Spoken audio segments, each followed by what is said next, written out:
नमस्कार, मैं सारंग पुराणिक occupational therapist स्वागत करता हूँ आपका आज की इस वीडियो में।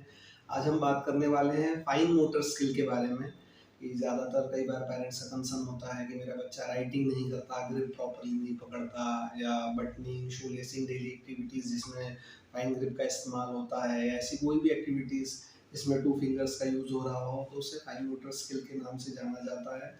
और इसके बारे में आज हम बात करने वाले हैं, तो चलिए जानते हैं इसके बारे में स्टेप बाय स्टेप।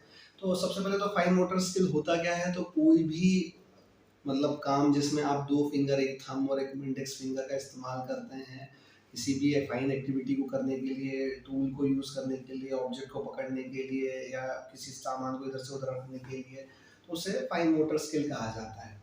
इसमें सबसे पहला पार्ट आता है postural control and shoulder stability. अगर हम बात करें हाथ की फाइन स्किल करने के लिए, तो पूरा कंधा जो आप देख रहे हैं यहाँ से लेके यहाँ तक का पूरा एक यूनिट की तरह काम करता है। जब भी हम लिखेंगे तो इस तरीके का मूवमेंट होगा। कभी भी मूवमेंट ऐसा नहीं होगा कि सिर्फ फिंगर का ही मूवमेंट हुआ जा रहा है, वो पूरा मूवमेंट होगा। तो इसके लिए बॉडी के पोस्चर का बैलेंस अच्छे से होना एवं शोल्डर की स्टेबिलिटी होना। अगर बच्चे का बैलेंस ठीक नहीं है तो वो कहीं भी स्टेबल महसूस नहीं करेगा। उसकी बॉडी का बैलेंस स्टेबल होना और शोल्डर की स्टेबिलिटी होना।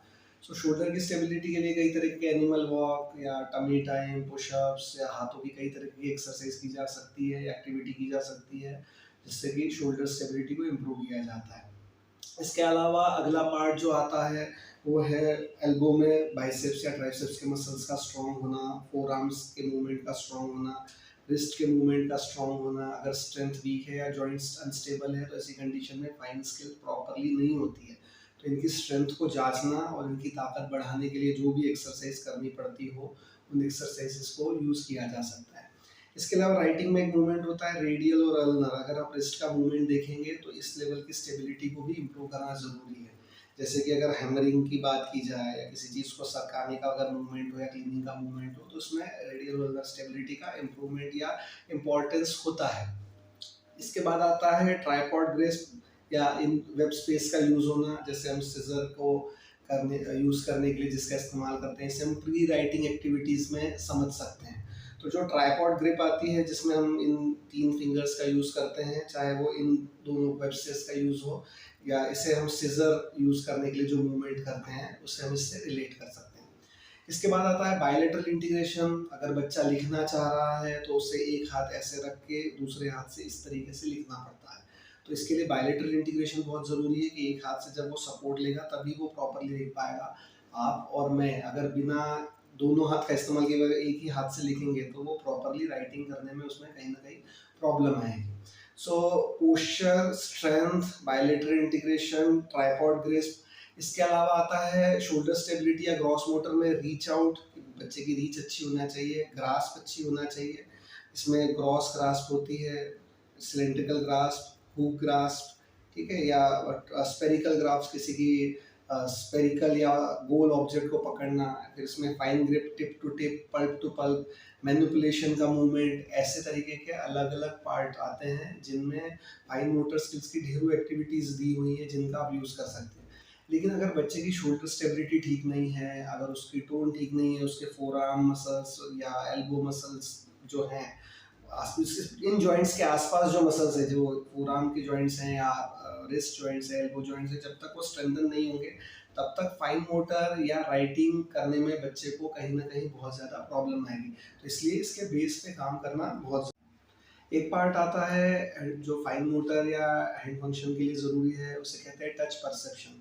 अगर आपका टच का सेंस प्रॉपरली डेवलप नहीं हुआ है तो ऐसी कंडीशन में आपको हाथ का इस्तेमाल करने में कहीं ना कहीं दिक्कत आती है। इसे आप ऐसा समझ सकते हैं, अगर आप हाथ में हैंड ग्लव्स पहन लेते हैं या दस्ताने पहनते हैं तो आप अपने हाथ की स्किन को ऑब्जेक्ट के साथ प्रॉपरली फील नहीं कर पाएंगे। तो सेम है, बच्चों के साथ भी ये होता है। अगर उनका टच का सेंस प्रॉपरली डेवलप ना हो तो उन्हें चीज़ों को महसूस करने में दिक्कत होती है। इसके लिए बच्चों को कई तरह की मेसी एक्टिविटी, क्ले या हर अलग अलग तरीके की हैंड एक्टिविटी जिसमें टेक्सचर्स का इस्तेमाल हो, इसकी मदद से ये काम किया जा सकता है। इसे काम करना बहुत ज़रूरी है। इसके अलावा अगर देखा जाए तो आई हैंड कोऑर्डिनेशन जो आमतौर पे करवाया जाता है, इधर से उधर ऑब्जेक्ट को रखना, उसको आप कर सकते हैं। इसमें चाहे तो नीचे से ऊपर अगेंस्ट ग्रेविटी में भी किया जा सकता है या एलिमिनेटिंग ग्रेविटी में मूवमेंट किया जा सकता है। बट यही राइटिंग के लिए या फाइन मोटर स्किल के लिए समझने की ज़रूरत है कि किसी भी टॉयज़ या ऑब्जेक्ट को उठा के इधर-उधर रखने से फाइन मोटर स्किल्स वैसे इम्प्रूव नहीं हो सकती है। इसमें बहुत सारे पार्ट हैं जिन पे आपको काम करना पड़ता है। इसमें जैसे पोस्चर, अगर बच्चा झुक के लिखेगा या कोई भी एक्टिविटी करने के लिए वो अपनी गर्दन लुढ़काएगा या बॉडी पे बहुत ज़्यादा हंच देगा या झुक के बैठ के काम करेगा, तो उसे काम करने में ज़्यादा एनर्जी लगेगी। ऐसे में उसे फाइन मोटर स्किल करने में प्रॉब्लम हो सकती है।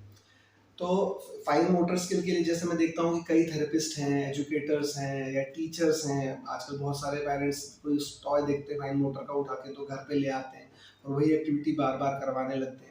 तो वैसा करने से बच्चे को वो हेल्प हो सकती है, लेकिन अगर एक्चुअली आपको राइटिंग या किसी भी तरह की फाइन मोटर स्किल को इम्प्रूव करना है, तो आपको इन सभी कंपोनेंट्स पर काम करना होगा, जिससे कि बच्चा इसको इम्प्रूव करके काम कर सके। आपने इतना समय दिया, आज की वीडियो के लिए इतना ही। आपका बहुत-बहुत धन्यवाद। मिलता हूँ मैं आपसे अगली वीडियो में।